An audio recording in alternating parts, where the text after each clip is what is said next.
High everyone, welcome to Anu's cooking tips. আমি আপনাদের host Anuradha পাল। আজকে আমরা বানাবো রেশমি কাবাব। চলুন দেখে নিই কী কী লাগবে রেশমি কাবাব বানাতে। রেশমি কাবাবের জন্য আমি চিকেনটাকে এরকমভাবে কেটে নিয়েছি যাতে চিকেনটা ফোল্ড করে নেওয়া যায়। এবার আমি ফার্স্ট ম্যারিনেশনটা করব। ফার্স্ট ম্যারিনেশনের জন্য আমি দিলাম 1 tablespoon ginger paste, 1 tablespoon garlic paste, আর দিয়ে দিলাম পরিমাণ মতো লবণ, আর দেব পাতি লেবুর রস। আমি এখানে একটা হাফ পাতি লেবুর রস দিচ্ছি। আপনারা মাংসের পরিমাণ বুঝে সেটা একটাও পাতিলেবু বা হাফ পাতিলেবু দিতে পারেন।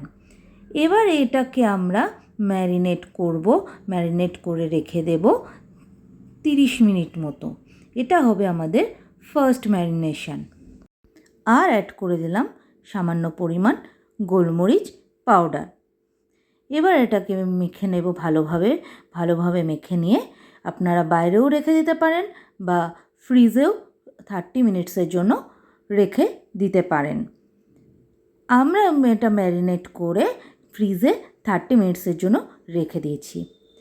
ফিরে এলাম 30 মিনিট পর। এবার এখানে আমি দিয়ে দিলাম জল ঝরিয়ে রাখা 3 to 4 টেবিল স্পুন টক দই, আর দিয়ে দিলাম 3 to 4 tablespoon fresh cream.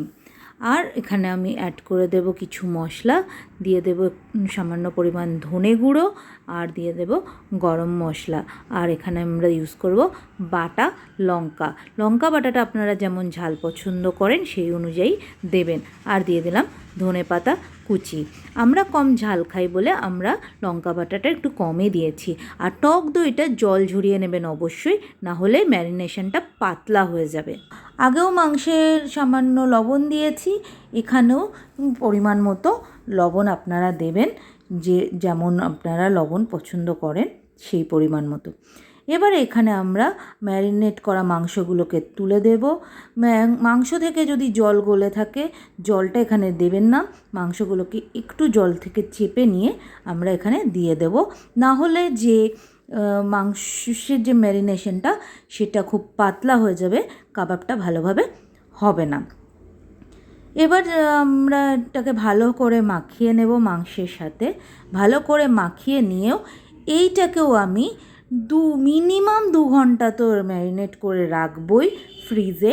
আপনারা টাইম পেলে 3 থেকে 4 ঘন্টাও ম্যারিনেট করে রাখতে পারেন। দেখুন 2 থেকে 3 ঘন্টা পরে ফিরে এলাম, আমার ম্যারিনেশনটা হয়ে গেছে। এইবারে আমি এরকম লম্বা যে স্টিকগুলো আছে, এই উডেন স্টিকে আমি মাংসগুলোকে ফোল্ড করে গেঁথে নেব। দেখুন এরমভাবে ফোল্ড করে গেঁথে নিচ্ছি। এই জন্যে আমরা মাংসের কাটিংটা এরকম করেছি যাতে ফোল্ড করে গেঁথে নেওয়া যায়। এরকম স্টিক আপনারা যে কোনো দোকানে কিনতে পেয়ে যাবেন। এরকম স্টিকের মধ্যে আমি গেঁথে নেব 5টা করে কাবাবের পিস। আমার রেসিপিগুলো যদি আপনাদের ভালো লেগে থাকে ভিডিওটাকে লাইক করুন, শেয়ার করুন, আর চ্যানেলে নতুন হয়ে থাকলে চ্যানেলটাকে সাবস্ক্রাইব করুন। আপনাদের সাবস্ক্রিপশন এবং কমেন্ট আমাকে ভীষণভাবে উৎসাহিত করে এরকম আরও রেসিপি আপনাদের সাথে শেয়ার করার জন্য। অবশ্যই কমেন্ট করে জানাবেন আপনাদের আমার ভিডিও কেমন লাগছে। এইভাবে আমি বাকি মাংসগুলোকেও এরকম স্টিকে গেঁথে নিচ্ছি। আমরা এখন হোয়াটসঅ্যাপ এবং ফেসবুকেও অ্যাভেলেবেল। হোয়াটসঅ্যাপ এবং ফেসবুকে আমাদের ফলো করুন। হোয়াটসঅ্যাপ চ্যানেল এবং ফেসবুক পেজের লিঙ্ক আমি ডেসক্রিপশানে দিয়ে দিয়েছি। এইভাবে আমি সব চিকেনগুলো স্টিকে গেঁথে নিয়েছি।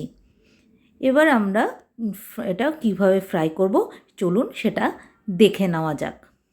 একটা ফ্রাইং প্যান নিয়েছি, আমি এখানে দিয়ে দিলাম বাটার। এই কাবাবটা আমরা পুরোটাই বাটারে করব। বাটারটা একটু মেল্ট হতে দেব।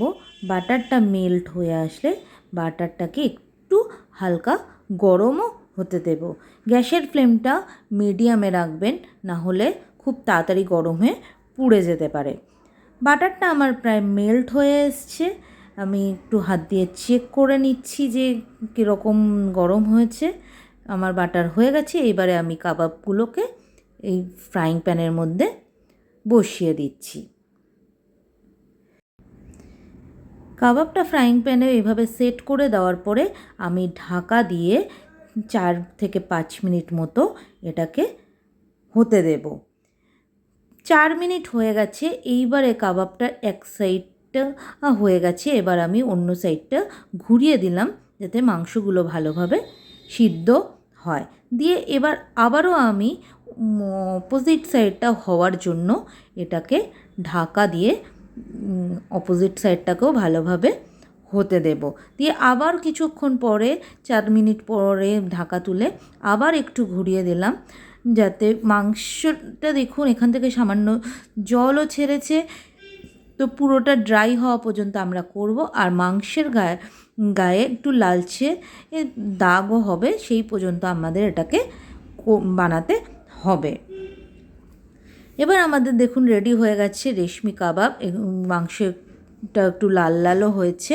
এবার আমরা এটা নিয়ে গরম গরম সসের সাথে টমেটো কেচাপও নিতে পারেন, পুদিনার সসও নিতে পারেন।